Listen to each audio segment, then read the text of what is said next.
What's up, family? If it's your first time checking out the show, let me know what city, what state you're coming in from. If you're outside of the U.S., let me know what country you're representing. Family, I need you to smash up the likes, smash up the likes, smash up the likes. Also, if you have not done so already on YouTube, after you subscribe, there's a little bell next to your subscribe button. Go ahead and click that thing right now so you can get your notifications each time I drop a new video like this. That way you'll be in the loop. I'll let a few hundred of you guys jump in and then I'll go in. Let's see. Shout outs on the way by James Lewis. What's up, James? Great name, James. It's my middle name. Melissa Sharp, what it do? What's up, Ruth? Appreciate you, Ruth. Ruth be catching them lives. Who is that? Orion? Phyllis Brown from H-Town. Phyllis Brown from H-Town in the chat. Willetta White, what's up, Willetta? Good morning. All right, fam, I'm going in. So, as you know, there has been a whole lot of video clips all over social media of people running into stores and just taking whatever they want and running away. Well, a group of individuals in Watts are fed up. The residents of Watts are fed up, and they have decided to put an end to the madness. They have decided to patrol their own neighborhood stores and shopping centers to bring an end to the boosting and embarrassment in their community.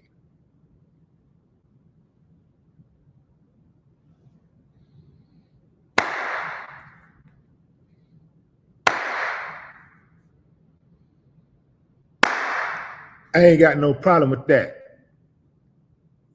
But here's a problem that some people have.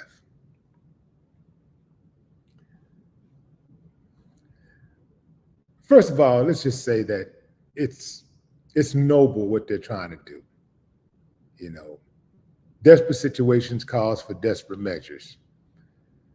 But the Watts residents must be very careful because, as I told you on yesterday in my live, that this is not by happenstance that these people are behaving this way.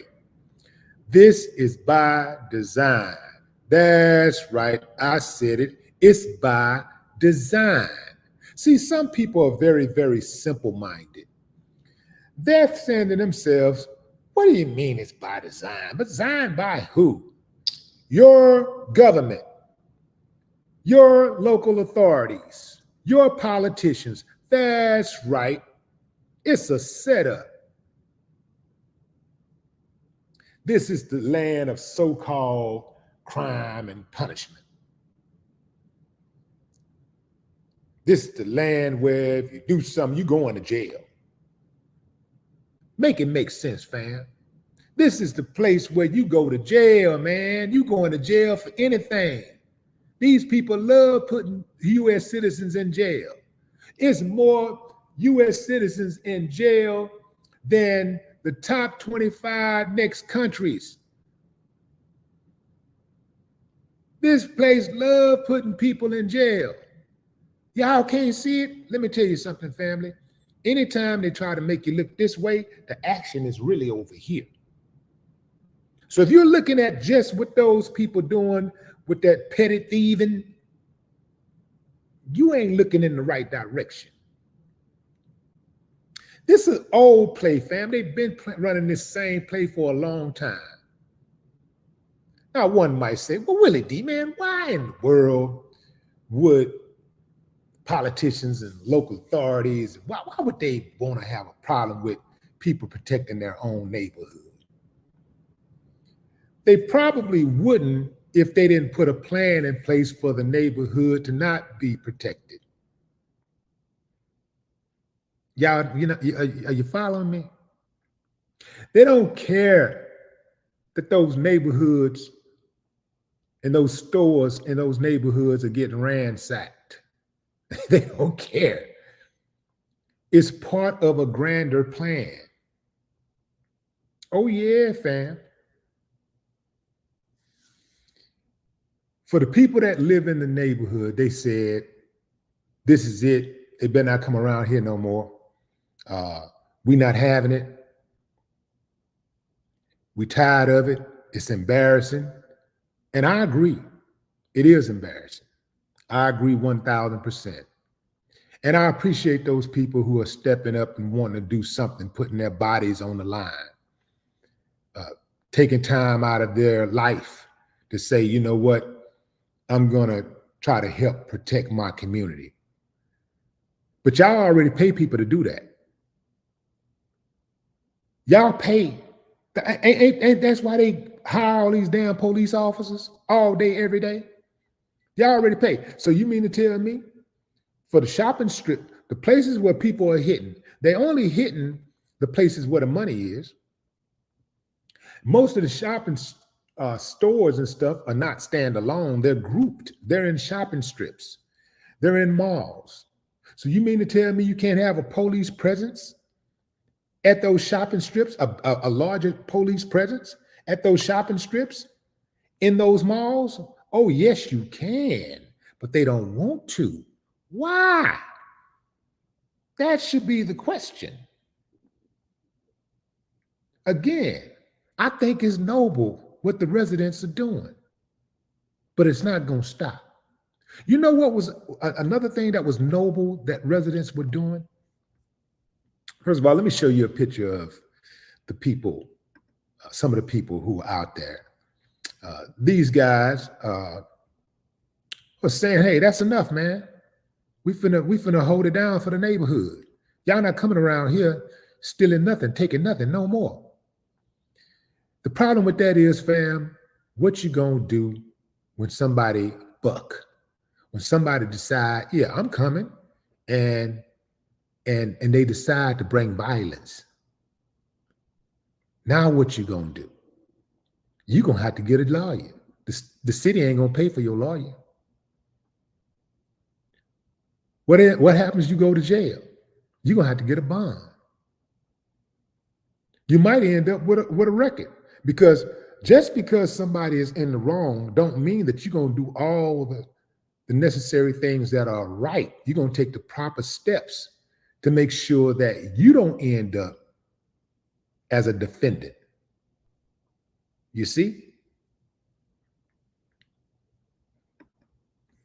We've seen this play before, fam.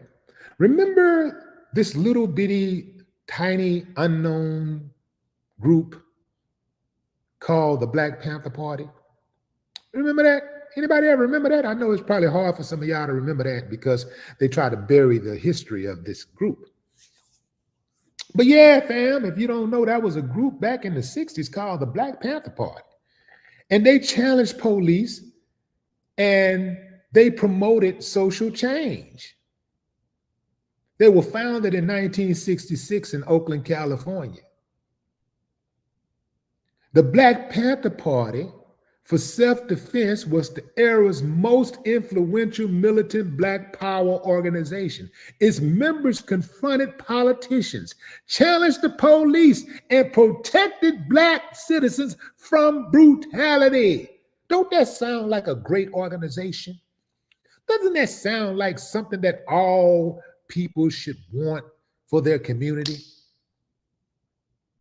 The Black Panther Party had a community service program. In fact, they had many, and they called them survival programs. They provided food, clothing, and transportation. They was like, you know what, man, we ain't trying to do this integrating American society thing. You know, we won't change fundamentally. The Black Panther Power, or the Black Panther Party, was a Black power global revolution.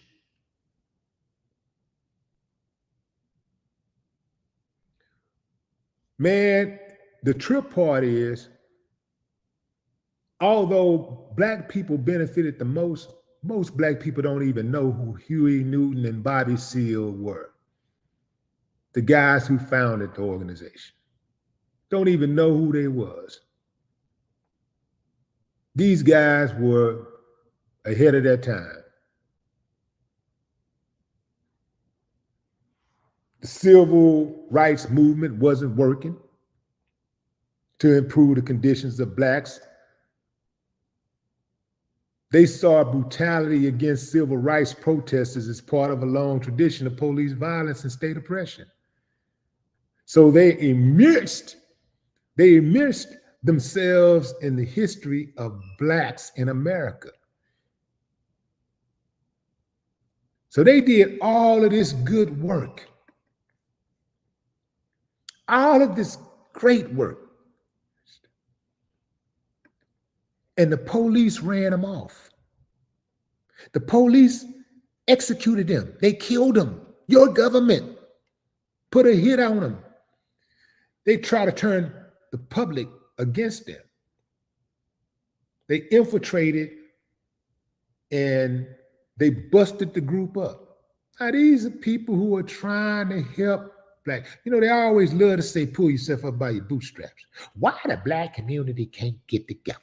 Why they can't? What?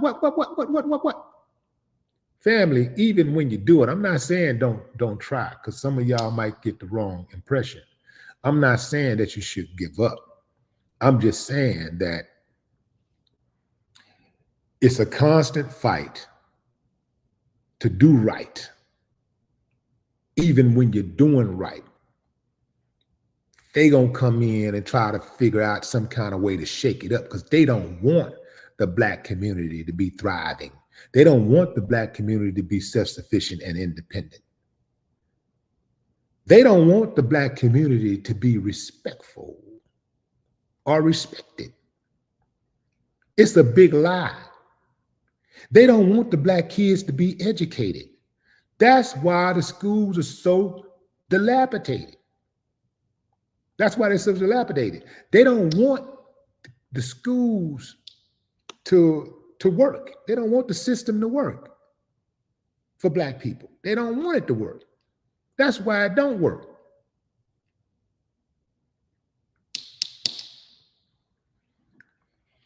Then you get a dummy. You get these super dummies that come along and say, yeah, look at this. Here we go again. 15% of the population is responsible for 85% of the crime. You super dummy. That don't even make sense. But you can't tell a super dummy that, a robot that, because all they do, because they want to believe that. They want to believe it. That's why they spew that type of rhetoric. They want to believe it. The police is not going to support these groups protecting their stores in their community or the merchants. They're not going to. The police is behind it. They're not going to support it. Hear what I'm saying, family? It ain't gonna work out. If they wanted to stop the people running in there and running out, all they gotta do is put a couple of shooters at the door. All these malls making money hand over fist. All they got to do is put a shooter, one or two shooters at every shopping strip. When people know that they can run in there and grab that stuff, but they ain't gonna come out. If they come out of that, they're gonna come out in a body bag. It's gonna stop.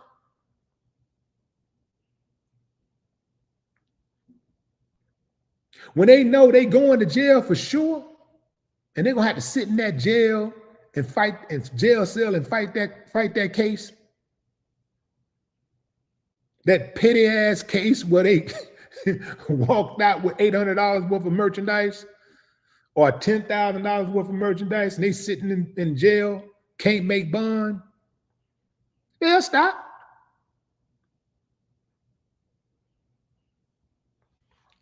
They have police officers situated in certain places. Certain stores, they know you ain't finna go up in there. You know what's gonna happen if you go up in there. You're gonna come out in a body bag. It ain't worth it. So take away the incentive and you take away the threat, or at least at the very least, you mitigate the threat. The people that's actually talking about protecting those stores, they don't understand. They really don't understand America. They really don't understand the relationship between Black people and law enforcement and politicians. And it starts with the politicians. The politicians get a law enforcement cover, give them grace. Law enforcement is the goons for politicians. They're the goons for the businessmen, the big money. Yeah, man, that's what it is, man.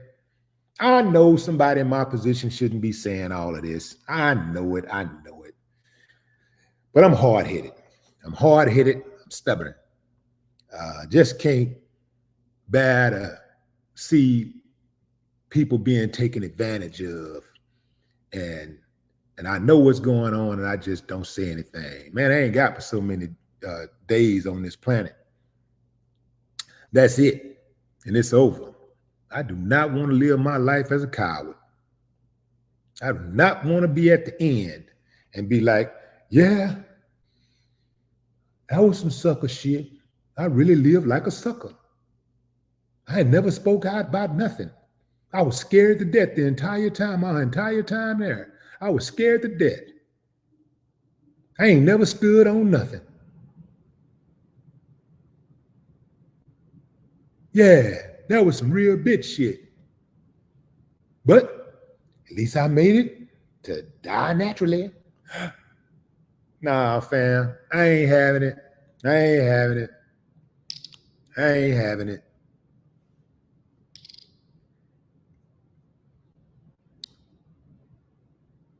Once again, just to be clear, I love that the people in Watts have made their minds up to take a stand. And I love the fact that they're not with the boosting. They're not supporting people running up in the stores, stealing, taking. Because the thing is that not only is it embarrassing, but it also hurts those people who are trying to fight back, who are trying to come up with some type of resolution. It hurts them too, because they get profiled when they go into those stores. They get profiled. They get profiled when they walk down the street, because people have that image of people that look like them running in the stores coming out. So they get profiled. And Black people are not the only ones doing the boosting. Let's say that. Let's make that clear. But Black people were the only ones that were outside of that store saying we're going to protect our neighborhood. Going into the comments. Miss Jazzy, what's up, baby girl? Willetta Watt, what's up? Watt. Willetta White. I know your name, Willetta. I got you, Dub, I got you.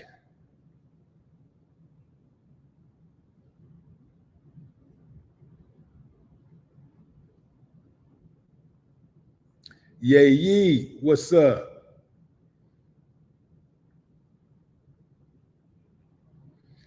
What's up, Kevin James? Lil Yup. What's up, Lil Yup? Straight from the gate.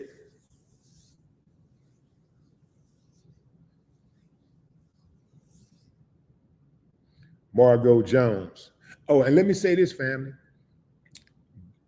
We know for a fact blacks are not the only ones doing this stealing and stuff, right? But when they start talking about that tough on crime stuff, they not talking about everybody. They talking about specifically black folks. So let's get that straight. When they drop the hammer, black society is going to get it the worst, as always. Just like when they dropped the hammer on welfare fraud, just like when they dropped the hammer on the crack epidemic, crack cocaine offenders, just like when they dropped the hammer on people who get convicted of first-degree murder, and on and on and on and on and on, black society gets it the worst in this racist, biased-ass country.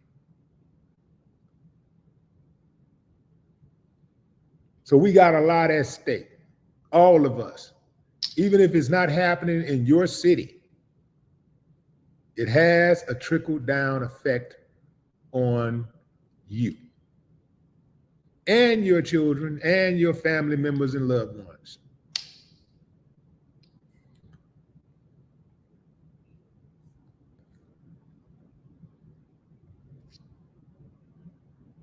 Remember Emmett Till's mother, who was living in Chicago, and Emmett Till got killed?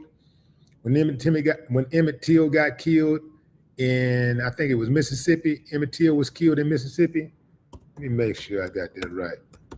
I'm almost certain that was Mississippi. I mean, I know it's an uncivilized mutt state. Yeah, Mississippi is one of those states that got to like be leading the country in uncivilized mutts per capita.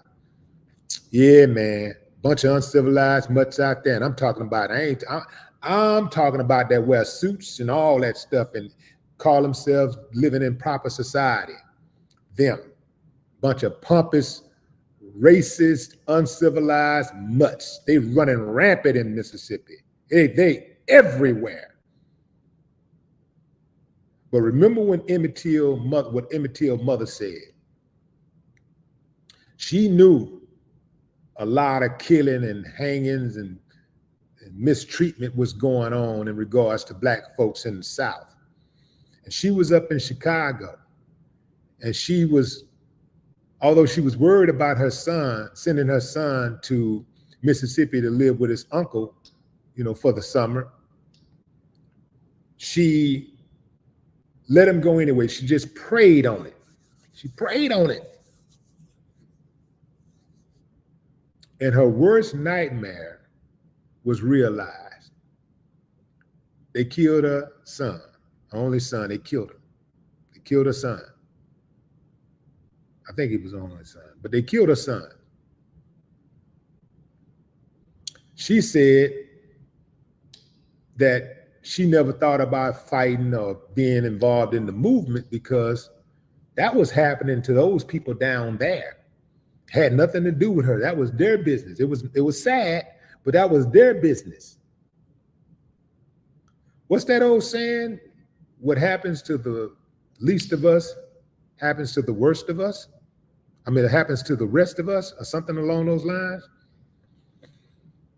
Man, it has a trickle-down effect when people are marginalized. It has a trickle-down effect on society, whether it be that people are using up resources, social services, or whether it be that people become a danger to society. It has a trickle-down effect. So this attitude that we have in America with this, every man for himself, I got mine, you get yours, and I'm just worried about what's happening in my house, and whatever they doing over there ain't got nothing to do with me.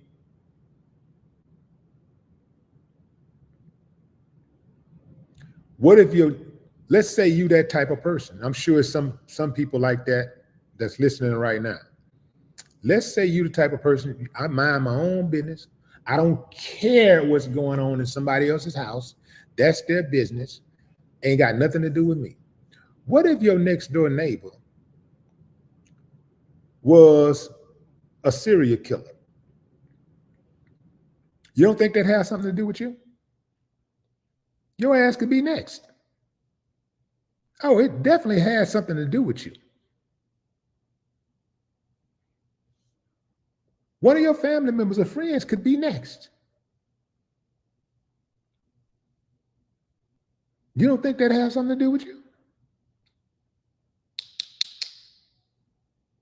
What if your next door neighbor was beating on their children? And you said, well, you know, they ain't got nothing to do with me. You know what I'm saying? Some of y'all got the attitude, well, they must have deserved it. They must have did something. An ass whooping every day, averaging 1.5 ass whoopings a day. That's regular. That's normal. But you quiet, you don't say nothing. Then that child grows up. One day, that child grows up. And that child decides that it's time for some retribution because society, nobody protected me. Nobody cared anything about me. I ain't never even been invited to a baseball game by no neighbor or family friend or nothing. Nobody checked on me. So guess what? I'm finna check on everybody and just start shooting people at random. You might be one of the ones. One of your family friends or neighbors might be one of the ones. What if the kid end up at a party? He ain't got no home training. She ain't got no home training. Pull out a gun, shoot in the crowd, kill your grandchild. You thought you was safe.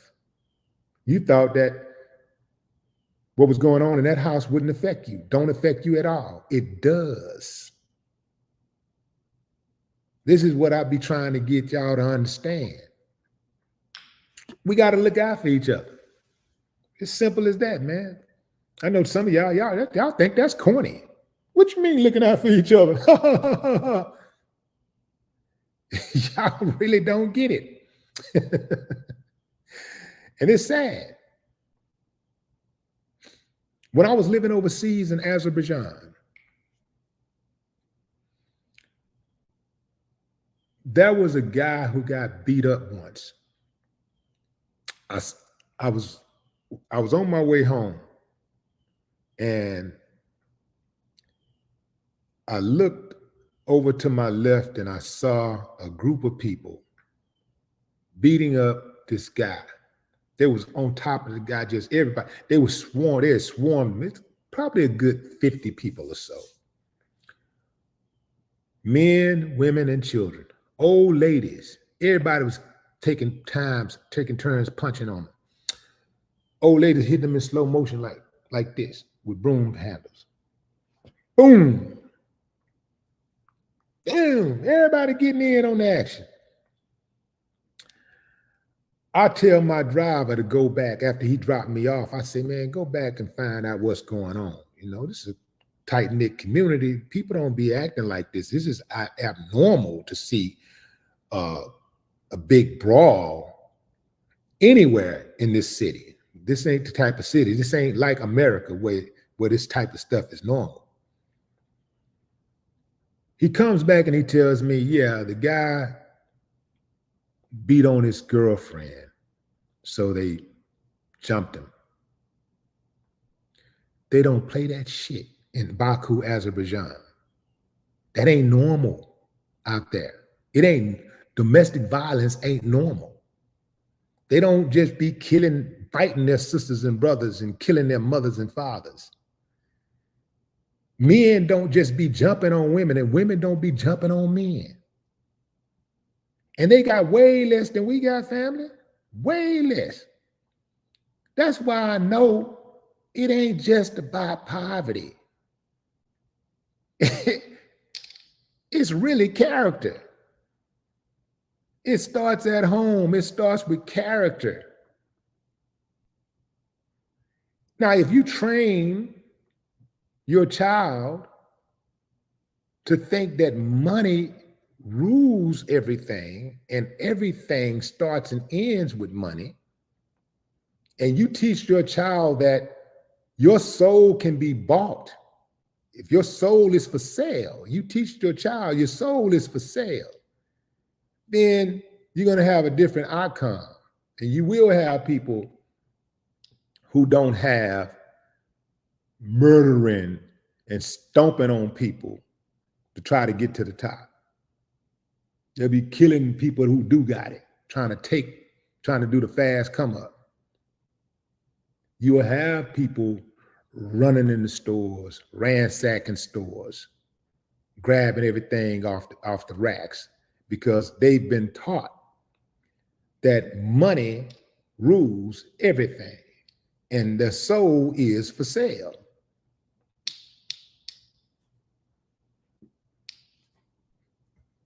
This is why I encourage everybody, if you can, if at all possible, if you live in the United States, get out and live somewhere else for at least 6 months to a year, if you can afford to. At some point, we talk about bucket list, zip lining and jumping out of planes and smoking with Snoop. Now, that's a good bucket list. Live outside of America for 6 months to a year, somewhere else. At least 6 months to a year, somewhere. And man, you'd be amazed on how culturally different things are, and just how people think, how morality, how the moral compass differs. You would be amazed. But when you lived in America and that's all you ever knew, you ain't even had no contact outside of America. It's like you're living in a bubble. You don't even know it's a whole world out there. Like it's a whole entire world out there. Just like me, when I do business, I know that the world is bigger than the United States. So I don't just do business in the US. I think worldwide. I think globally when I do business. I'm trying to get customers all over the world. I'm trying to do business all over the world.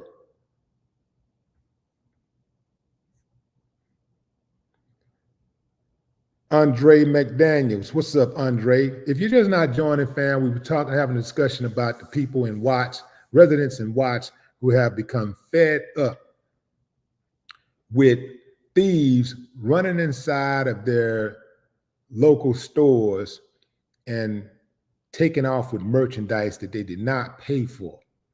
That say they are tired of seeing these images on the internet, on TV, on the news, where you got people just running up in these stores and grabbing stuff off the racks and running out without paying for it. They say it's embarrassing and it has to stop, and they are ready to make it stop. And, you know, they have implied that they are willing to put their lives on the line to make it stop. I don't think that's a good idea. I do applaud them wanting to do something, but I don't think that's a good idea. They already paid. That's what your tax dollars pay for. Your tax dollars pay for the police to do all of that. If you work at AT&T as a dispatcher, you know, if you work, you know, they're not going to come to your job. They're not going to come do your job for you. You ain't gonna be able to call the police and, hey, because, you know, look, I got something to do tonight. Can y'all cover for me for the next 3 weeks? Well, what? I thought you said you just had something to do for the night. Yeah, tonight and the next 3 weeks. Can you cover for me? The police ain't finna cover for you. They're not finna come do your job. If you flip burgers, the police ain't finna just come in there and, you know, in their uniform and, I got it, you know. They ain't finna just flip them burgers for you. If you're a teacher, the police not going to come in and teach the class for you and you still get paid.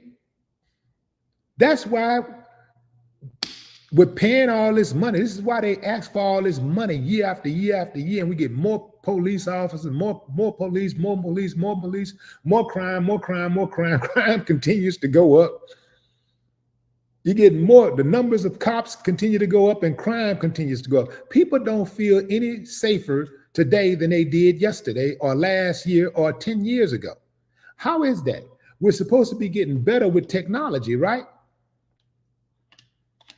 Supposed to be using technology to make us safer. Got cameras everywhere. You can't do nothing without a camera, something recording your activities, your every move.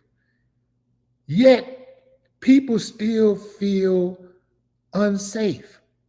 You got more cops, more cameras, and people still feel unsafe. More unsafe than they did before. Why is that? Let the police do their job. Let the police pull up in these shopping strips, post up, and let them do what they got to do to stop the threat. And I guarantee you that'll stop overnight. But we worried about the wrong thing. That's petty crime. The big crime is happening in Congress. The big crimes are happening at Bank of America, Chase, JP Morgan, Wells Fargo. Yeah. That's where the big crimes are happening at. These bankers and business people, man, they're embezzling billions of dollars a day. Ain't nobody ready to shoot them. Don't nobody want to put them in jail for life. Ain't nobody looking at them when they see them scowling. They want to take pictures with them. They want to meet them, do business with them. But they want to kill the petty thief. They want the petty thief locked up for 10 years, 20 years.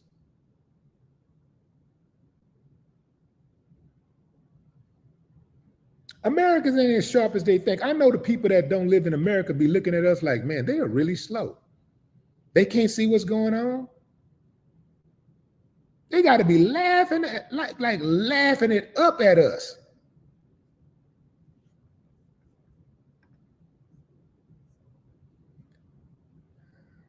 The one, what's up? Be real. Oh, let's not talk about Big Pharma. Let's not talk about Big Pharma, the scandalous stuff that they do. Big Pharma put drugs out there that they know gonna kill you. And ain't nobody going to jail. Let's not talk about the healthcare industry. How much malpractice takes place on a daily basis. And if you say something, you lose your job. You done went to school for 4 years, 6 years, 8 years. Open your mouth. Cut your financials off, just like that. We over here looking at the petty thieves, and that's what they got us ready to go to war against. They got us ready to go to war against the petty thieves. Nah, family, these big old crooks, these crooks in suits, these suit and tie crooks, they the biggest crooks on the planet.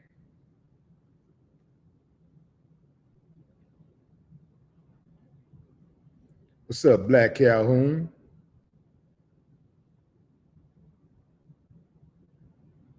Jerry Lawrence, what's up, Jerry Lawrence? All right, fam, that's my time. Y'all hit that like button before you get out of here, fam. And I'm coming back. I actually got 2 more lives to do. 2 more very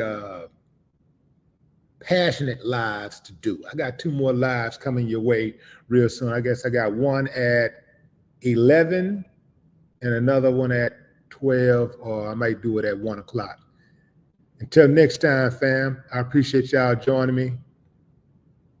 Keep it real. No more talk.